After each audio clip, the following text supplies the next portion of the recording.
5 daerah memastikan lolos ke PON Papua cabur tenis setelah bersaing di babak kualifikasi Prapon yang digelar di lapangan tenis Kompleks Olahraga Jakabaring Palembang.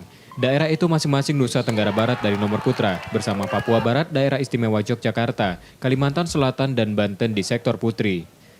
Kelimanya menyusul 8 daerah lain yang lolos lebih dulu, yakni Papua, Jatim, DKI Jakarta, Jabar, NTB, Jateng, Bengkulu, dan Kaltim. Ada 12 daerah putra dan putri yang berlaga pada PON 2020 nanti. Selama Prapon ini, persaingan antara daerah memang ketat. Setiap daerah berjuang merebut tiket ke PON Papua itu. Khusus untuk kualifikasi ya persaingannya cukup ketat.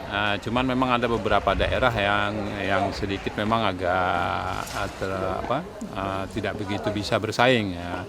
Tapi saya juga agak surprise ternyata daerah-daerah yang selama ini tidak competitiveness pemainnya, artinya tidak selalu ikut di turnamen, ternyata juga mereka mainnya cukup bagus seperti Sumatera Utara dan lain sebagainya. Berbeda dari Prapon sebelumnya, kali ini tak ada pembatasan usia sehingga masih banyak petenis senior yang ikut serta. Nur Muhammad, Kompas TV, Palembang.